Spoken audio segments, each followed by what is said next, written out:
to whitewash the Senate report and keep Mike Duffy in the Senate.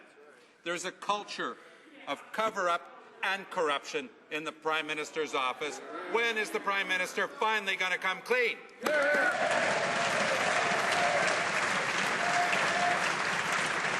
The Right Honourable Prime Minister. Speaker, Mr. Wright has been very clear. He undertook these particular actions using his own resources, his own authority, and his own initiative. Mr. Speaker, he has taken responsibility for that and is being held accountable. I also note, of course, Mr. Speaker, that the Senate last night held the 3 senators who have systematically disregarded or violated spending rules accountable, and we congratulate them for taking that action. The Honourable Leader of the Opposition. Did the Prime Minister know about the plan to use Conservative Party funds to reimburse the illegal expenses of Mike Duffy? No weasel words, yes or no? Hear, hear.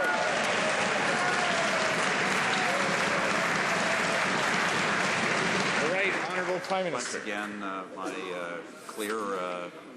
my clear view on this was that Mr. Duffy's expenses could not be justified. He had claimed expenses he had not incurred, and that I had told him, including telling him directly, that he should repay those funds. Was later told that he had. That, of course, was not true, and that is, of course, one of the reasons why the Senate has acted as it has, and we congratulate them for that action. The Honourable Leader of the Opposition. I don't know what it is that makes the Prime Minister so afraid to answer such a straightforward, clear question. Jenny Burns travaillait au Parti conservateur. Jenny Byrne worked for the Conservative Party, but the Prime Minister brought her back to his office to manage the Senate expenses scandal. Was Jenny Byrne aware of the plan to repay Mike Duffy's expenses using Conservative Party funds, yes or no? The Right Honourable Prime Minister. Mr. Speaker, without proof, the Leader of the NDP is making allegations against people. Clearly, Mr. Wright acted alone and accepted responsibility for that. He is being held accountable for his actions. The Honourable Leader of the Opposition. Well, Mr. Speaker, it was a simple question. It was a crystal clear question, and it could have been answered with yes or no. Once again, we're seeing stonewalling on behalf of the Prime Minister. Was Irving Gerstein the chief fundraiser for the Conservative Party aware of the plan, yes or no? The scheme to repay Mike Duffy's expenses using Conservative Party money, yes or no?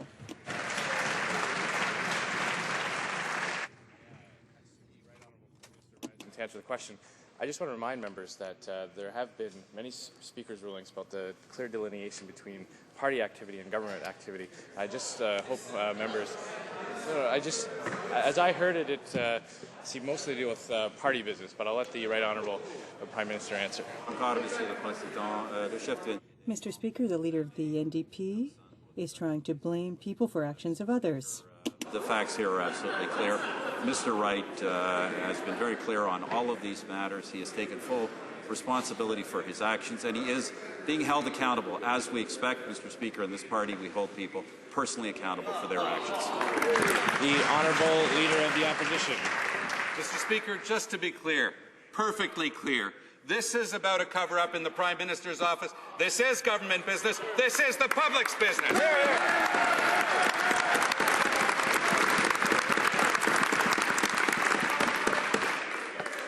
Did Senator Gerstein approve the plan to use party money to repay?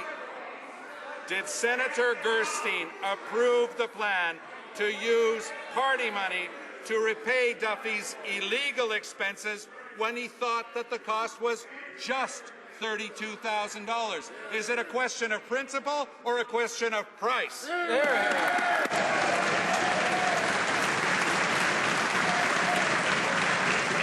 The Right Honourable Prime Minister. Remind you once again that as soon as I became aware of these facts, we made those facts available to the public. And Mr. Speaker, to suggest we all know the party did not pay Mr. Duffy's inappropriate expenses. He was supposed to pay those himself. Indeed, he claimed he had paid those himself.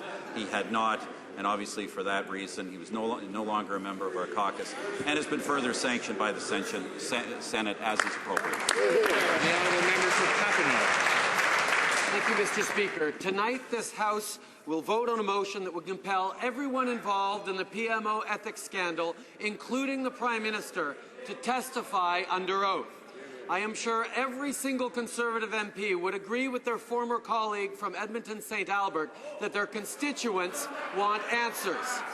Will the Prime Minister allow a free vote so Conservative MPs can express the will of their constituents tonight? The Right Honourable Prime Minister.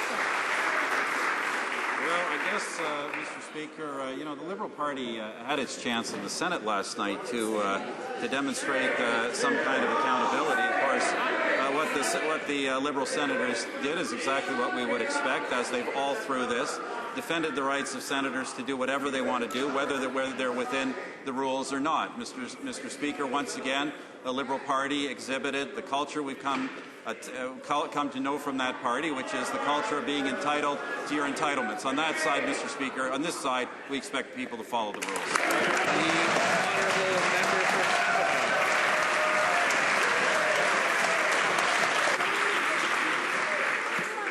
Mr. Speaker, I have heard time and time again across this country, Canadians are disappointed that the strong voices elected from their communities have turned into the Prime Minister's voice in their communities. So in the vote tonight, will the Prime Minister allow his MPs to speak up for their constituents, or will they participate in this cover-up? the Right Honourable Prime Minister. Mr. Speaker, if the leader of the Liberal Party were indeed listening to Canadians, he would know that Canadians did expect those senators who broke or systematically disregarded expense rules to be removed from the public payroll. But in fact, Mr. Speaker, the Liberal Party didn't do that, with one exception. Liberal senators, in fact, would have allowed the senators to continue without any sanction whatsoever, Mr. Speaker. Fortunately, the vast majority of Conservative senators felt otherwise and have imposed that sanction. The honourable member for Papineau. Mr. Speaker, Senator Gerstein was aware of the Duffy affair. He still has his job. The people in the Prime Minister's office implicated in this business were simply moved elsewhere. Canadians from across the country want their members to express their desire to know more about this. So, for the third time, Mr. Speaker, will the Prime Minister allow his members to vote freely on the motion this evening to get to the bottom of this story and to reassure constituents who are listening? The Right Honourable Prime Minister. Mr. Speaker, the voice of Canadians has been heard very clearly. They want senators who accepted inappropriate expenses to be taken off the public payroll.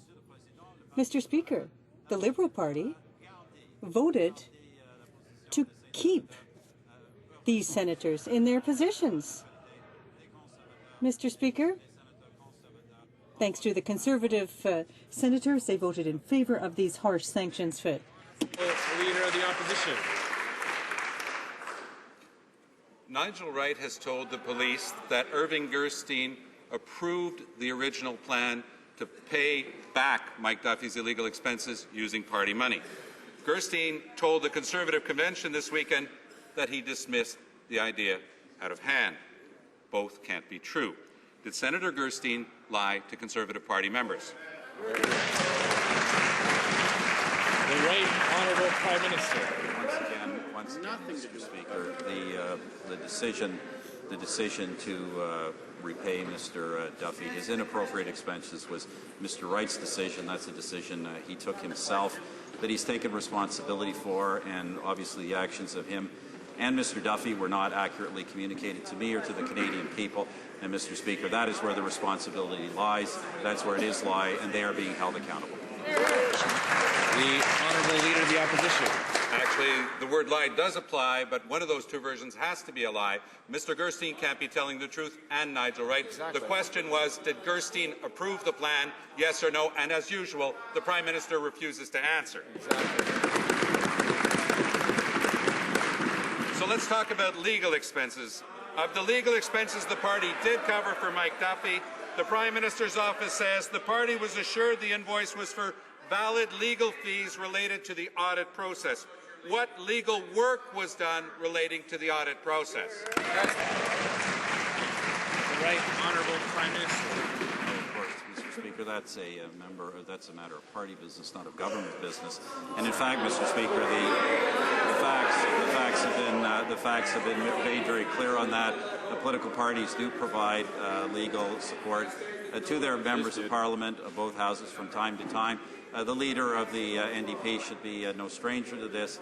He not only has claimed legal expenses from his party, even succeeded in getting his party to pay court damages against him for a court case that he lost. Mr. Speaker, I know of no parallel to that in our party.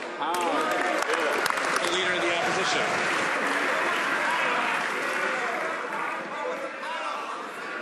Est-ce que le Parti Did the Conservative Party repay legal fees for other senators subject to exactly the same audit process?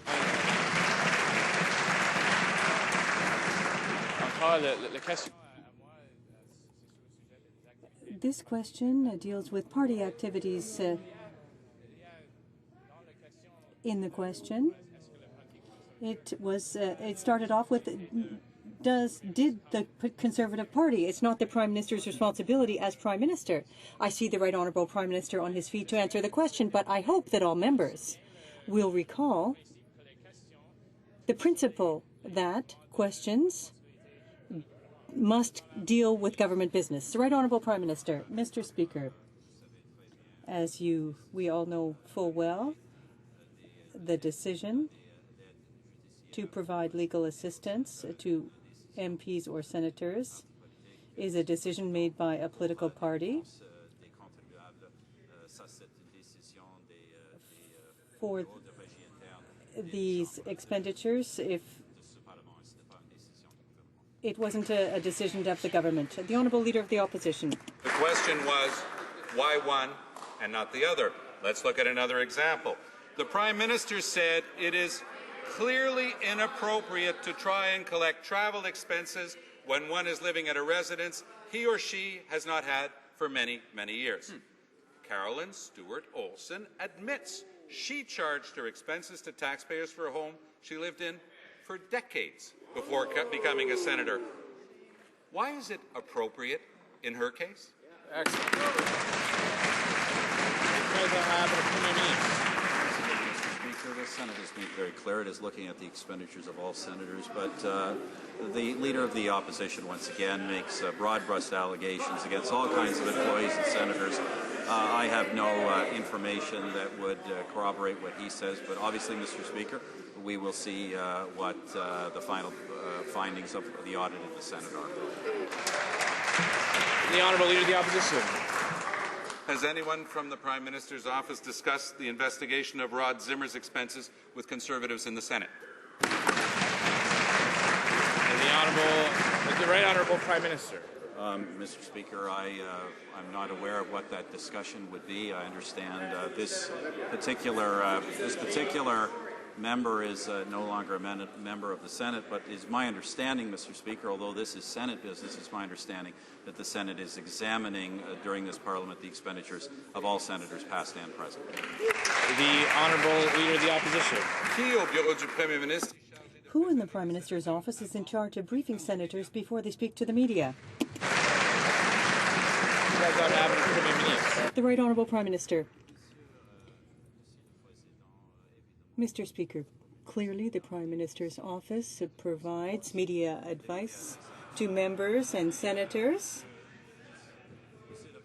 But, Mr. Speaker,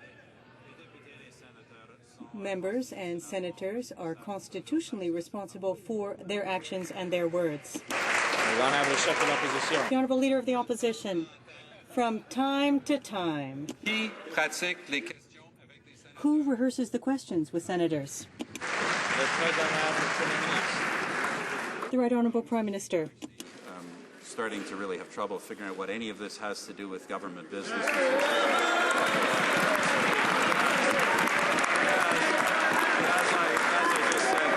As I just said, Mr. Speaker, if anybody breaks rules, they are held accountable. We don't accept that in this party, and we hold people accountable when they take actions they shouldn't take.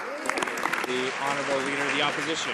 Taxpayers pay for it. It's in the Prime Minister's office. But what does that have to do with the government? Exactly.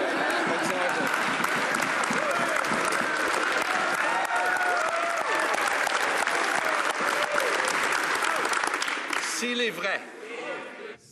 Now, if it's true that the Prime Minister had lost confidence in Nigel Wright on May 15th, how is it that his office issued a vote of confidence in Nigel Wright 2 days later, May 15th?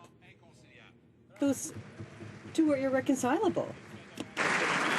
The Right Honourable Prime Minister. Mr. Speaker, Mr. Wright accepted responsibility for his action. He took that action with his resources. Clearly, Mr. Speaker, his actions were unacceptable. Mr. Wright admitted that, accepted his responsibilities, and he is being held accountable for his actions. Leader of the Opposition. Today, the province of Saskatchewan is taking the first step towards Senate abolition.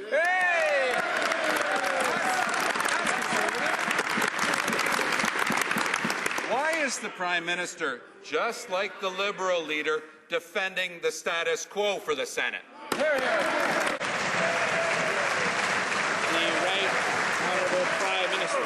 Well, of course, Mr. Speaker, this government has proposed since the beginning reforms to the Senate. Mr. Speaker, in fact, it is the NDP that has opposed any reforms to the Senate. In fact, Mr. Speaker, the NDP is actually right now before the court arguing that the NDP governments that we should make Senate abolition virtually impossible to achieve. Mr. Speaker, when it comes to the status quo in the Senate, the NDP is not the solution, it is part of the problem. The honourable member for Halifax West. Mr. Speaker, it's time to come clean on the Wright-Duffy affair. The Prime Minister's mouthpiece claims he wasn't aware of the RCMP investigating, quote, anyone currently in PMO, unquote. But of course, the PMO staff involved in this scandal have been promoted. The Natural Resources Minister's new Chief of Staff, Chris Woodcock, allegedly wrote the cover-up script for Mike Duffy. Can the government confirm whether Mr. Woodcock has been contacted by the RCMP? The Honourable Parliamentary Secretary. Speaker, as we said right from the beginning, we'll continue to cooperate with authorities on this matter. Mr. Wright has been very clear who he brought into his confidence on this matter. At the same time, Mr. Speaker, we're very proud of those Conservative senators who supported this motion yesterday. And of course, Liberal senators did exactly what we expected them to do, fight for the status quo in the Senate, Mr. Speaker. As the Prime Minister just said, the Liberals will always fight for their entitlements, but they'll never fight for taxpayers. The honourable member for Halifax West. Mr. Speaker, I regret that I didn't get an answer to my question, so let's try again. We're talking here about the guy who allegedly instructed Duffy to lie, something this Parliamentary Secretary appears to condone. Has Mr. Woodcock had contact with the RCMP in any way? The Honourable Parliamentary Secretary to the Prime Minister. I'll speak much slower so that he can understand me, Mr. Speaker.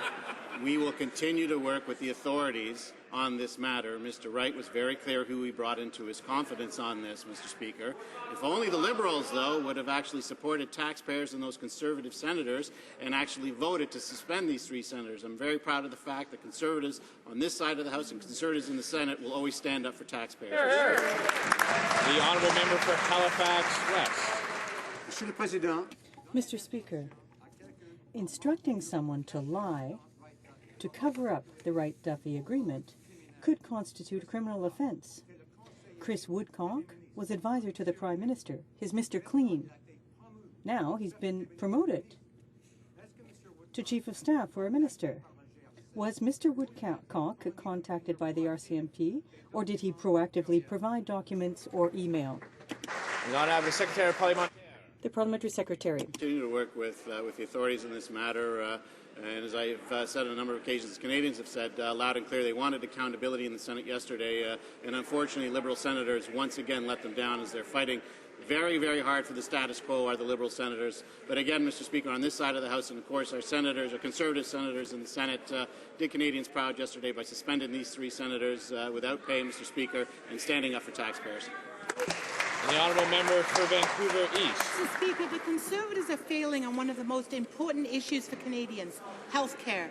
The College of Family Physicians of Canada released their report card evaluating 5 key areas. This Conservative government failed. They failed on access to primary care, failed on home care, failed on children's health care, failed on funding, and failed on overall leadership. That's the verdict of family doctors across Canada. Shame. So when will this minister stop failing and end the growing healthcare crisis? Here, here. Government is committed to a strong, publicly funded healthcare system. In fact, our government has provided stable, predictable funding to the provinces that will reach a record $40 billion by the end of the decade. We're focused on working with the provinces and territories on innovative solutions to ensure the healthcare system is sustainable and delivering the care that Canadians need. Honourable Member for Chicoutimi-Le-Fjord. Mr. Speaker, what the Parliamentary Secretary has forgotten to say is that the government is putting all these costs on the backs of Canadians. The College of Family Physicians of Canada has slammed the federal government regarding its healthcare services. The Conservatives have failed to make healthcare accessible, especially in rural areas. It has failed to establish a pan-Canadian strategy for health and adequately fund research. The Health Council, the wait time allowance have denounced these problems. Can the minister explain? The Honourable Parliamentary Secretary. Mr. Speaker, our government is the single largest investor when it comes to research. We funded over $1 billion. Our government is committed to supporting innovation and research that improves the efficiency of the healthcare system and helps Canadians maintain good health. We're also investing in key areas mentioned in the report, including in health human resources, in health information technology, and in other pan-Canadian priority areas such as cancer and mental health. The Honourable Member for Châteauguay-Saint-Constant. Let's stay in the Department of Conservative Mismanagement. Mr. Speaker, too many soldiers with combat injuries are being released before reaching the 10 years they would need to qualify for a pension. This serious problem has been brought up a number of times here in the House, but the minister keeps claiming there is no problem. Can the minister stop putting his head in the sand and make the commitment that these soldiers will not be returned to civilian life before getting their pension?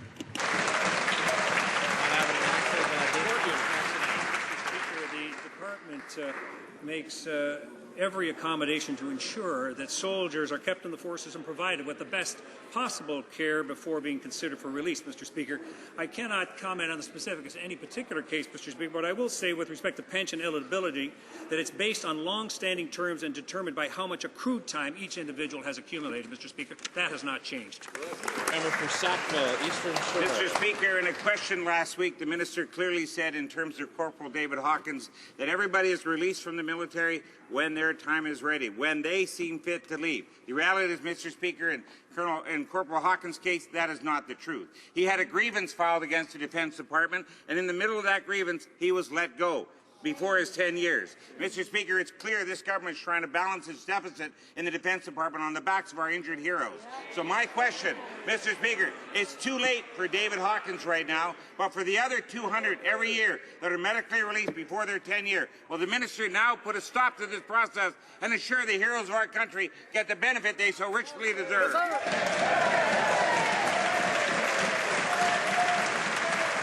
Honourable Minister of National Defence. I can tell you, Mr. Speaker, that the department will continue to work with all those individuals to prepare them for transition, Mr. Speaker. But I wish this honourable member would address the question as to why, over all these years, he and his party continue to not support and fight us on all the millions of dollars that we are putting towards ill and injured Canadian soldiers. Why doesn't he answer that question for a change, Mr. Speaker? Member for St. John. Thank you, Mr. Speaker. Today I rise in this place with a question for the Minister of Veterans Affairs. At a time when some are trying to tear away at the honour that we should be demonstrating to Canadian veterans, our government and the Minister of Veterans Affairs remains focused to remember those who have given their lives in the service of our country. Yes, we are. Would the Minister of Veterans Affairs please update this House on how he plans to remember Canadian veterans? The Honourable Minister of Veterans Affairs. Mr. Speaker, I thank the honourable member for his question, and for far too long, the Korean War has been the forgotten war. Successive governments have brushed aside complaints by Korean War veterans that Canadians simply didn't know their sacrifice or their remarkable accomplishments. Mr. Speaker, not this year. This can be said no longer. Our government has spent 2013 working with members of Parliament, members from the other place, veterans associations, and indeed foreign governments to right this wrong. As Remembrance Day approaches, I call on all parliamentarians and Canadians to learn about and remember those who fought so bravely in the Korean War. The honourable member.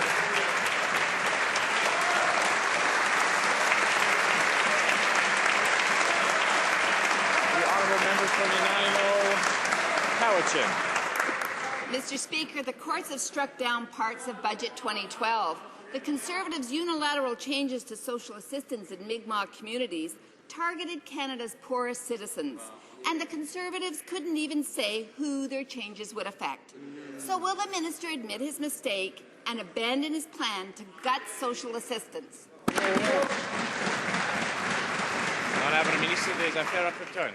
Honourable Minister of Aboriginal Affairs. The court has rendered a decision yesterday, and we are in the process of reviewing the decision, and once it is reviewed, we shall take a position on it. Honourable Member for Abitibi James Nunavik. Thank you, Mr. Speaker. The Conservatives are attacking some of the most vulnerable people in the Aboriginal communities who are already experiencing abnormally high poverty levels. Instead of consulting the Aboriginal communities or doing impact studies, the minister waited until the federal court blocked the changes he wanted to make to the social assistance program. Does the minister acknowledge the errors, and will he comply with the decision of the federal court? The Honourable Minister. Mr. Speaker, as I just indicated to the member's colleague, there was a ruling yesterday by the federal court, and we are reviewing the decision, and we will make our decisions as a result. The Honourable Member for Drummond. In the record book of bad policies, here is one that is attracting increasing attention here in Canada and around the world. Yesterday, the United Nations published a report on global greenhouse emission trends. The Conservatives received special mention. They are the main laggards in the fight against increases in GHGs. It is time to apply the polluter pay principle. When will the minister introduce his proper targets for reducing GHGs? The Honourable Minister. Thank you, Mr. Speaker. Mr. Speaker, our government has taken actions to address climate change. We introduced a new emission regulations for vehicles, and we're the first major coal user to ban construction of traditional coal-fired power plants. Thanks to our action, carbon emissions will go down close to 130 megatons from what they would have been under the Liberals. Wow, we are accomplishing this without the NDP carbon tax, which would have raised the cost of everything. Thank you, Mr. Speaker. The honourable member for Halifax. Come on, Mr. Speaker. The only thing under this Conservative government that we're leading at is failing on acting on climate change. This report, one of the authors said, quote, Canada doesn't seem to fully grasp the risk that climate change poses to it in its approach to climate change. And that last answer is a perfect example of not grasping the situation. When will the minister start paying attention to science and actually take action on climate change? The Honourable Minister of the Environment.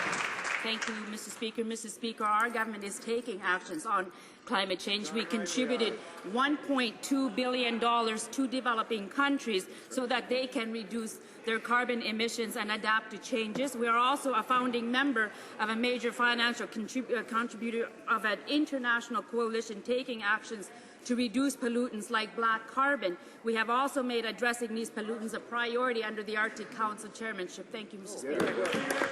The honourable member for Papineau. Mr. Speaker, yesterday I spoke with Corporal Glenn Kirkland, who was in Afghanistan and seriously injured in a rocket attack that also killed or wounded fellow soldiers.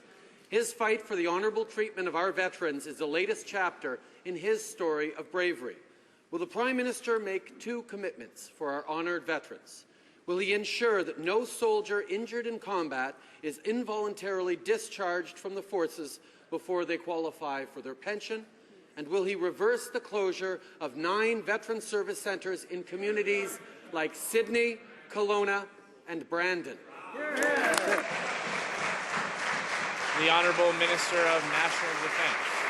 Well, Mr. Speaker, again, the department works with those individuals, Mr. Speaker, to make sure that they are ready for the transition into civilian life, Mr. Speaker. Nobody has made this more of a priority than this government, Mr. Speaker.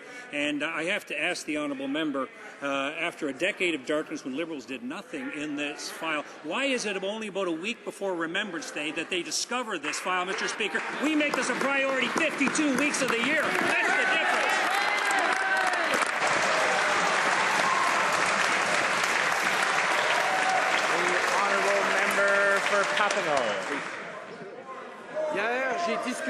Yesterday, I spoke with Corporal Glenn Kirkland, who was seriously injured in Afghanistan. His fight for honourable treatment for veterans is just the most recent chapter in his story of courage. Can the Prime Minister make the following commitments for our veterans? Can he ensure that no soldier injured in combat will be involuntarily discharged before receiving a pension? And will he overturn the closing of 9 service centres for veterans in Windsor, Thunder Bay, Brandon and elsewhere? The Honourable Minister of National Defence. Give our thanks to Corporal Kirkland, indeed all those men and women who have served the Canadian Armed Forces, and the message that I have for them is that after a decade of darkness, they now will experience a decade of delivery under this Conservative government. The Honourable Member for Brossard-La Prairie. Mr. Speaker, people in Montreal and on the South Shore are increasingly concerned about the consequences of a future toll on the Champlain Bridge and wonder how much this toll will cost. Once it is in place, how much traffic congestion will there be on other bridges? Can the Minister finally answer our questions about this?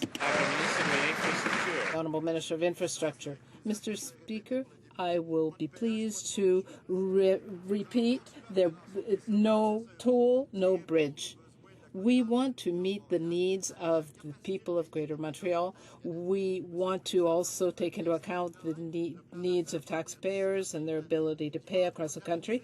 We are going to look at 13 different scenarios for the engineering and architectural work on the bridge. We are working on this. The Honourable Member. This is still more troubling because the minister can't give any answers, but more troubling is that his government has sidestepped the rules, its own rules. $50 million have been given to the Arup firm without any call for tenders. And that means cronyism and corruption. Not only is there no international competition, but why has the government decided not to follow the competitive rules? The Minister. Well, there have been issues that we've been dealing with. We've recently had a report. Bachlan Taylor prepared a report. We have a number of concerns that came out of that we took very seriously, and Public Works has worked very carefully with Transport Canada, and obviously we're looking at how they will vote once we get to that on the order paper.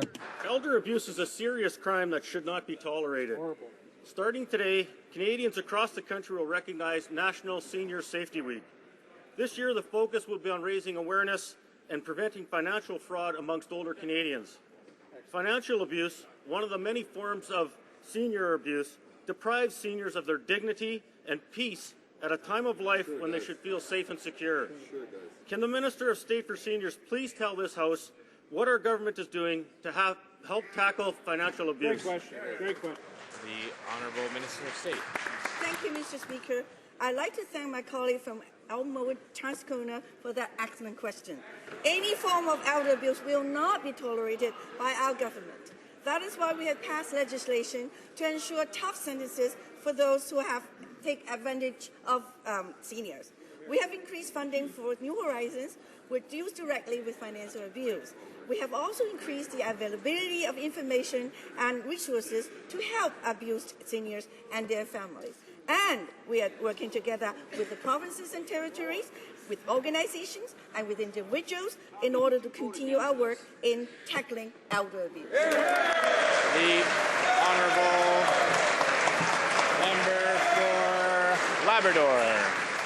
On Monday, a fishing vessel en route from St. Anthony to Triton, Newfoundland, became engulfed with flames. 3 Gulf fishermen had to evacuate the ship after making a Mayday call. That call was received by St. Anthony Coast Guard Radio and St. John's Coast Guard Radio, both of which government has slated to close. It was the element of local knowledge and coordination that allowed for a successful rescue operation. And I asked the government today to admit that slashing search and rescue services is putting lives of people at risk. Will more people have to die before you reverse those decisions?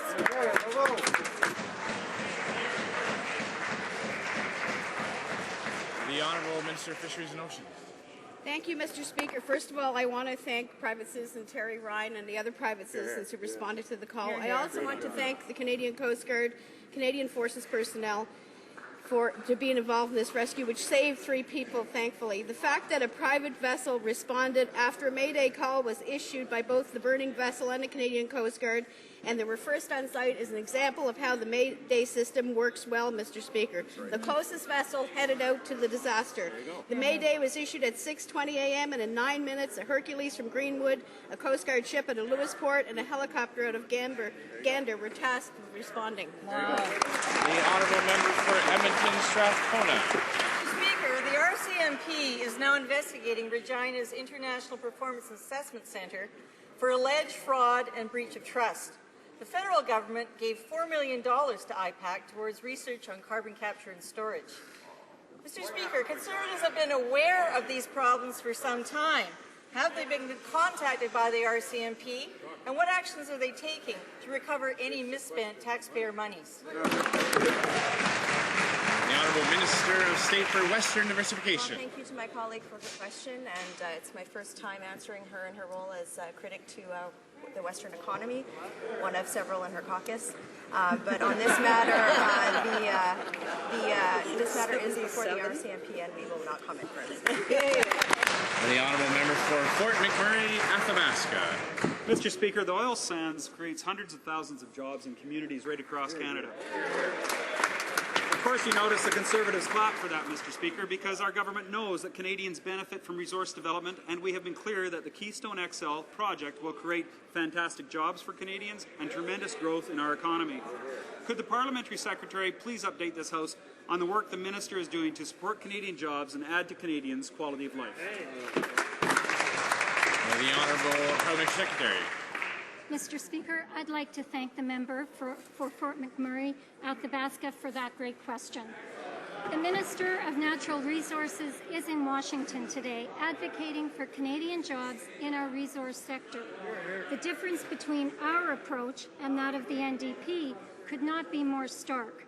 While our government is focused on creating jobs and economic growth for Canada, the NDP attacks Canadian jobs. While we support Canadian workers, the NDP continue their anti-trade, anti-development and anti-resource agenda. The Honourable Member for Québec-les-Mines. Mr. Speaker, indirect research costs severely penalize Canadian universities. By reimbursing only 21.5% of these costs, the Conservatives are jeopardizing the university's ability to balance their budgets. The more grants they obtain, the further they go into debt. In Quebec alone, the result is $113 million of underfunding every year. Will the Minister of Industry improve the program to have it cover 40% of these costs as planned in 2003? Thank you, Mr. Speaker.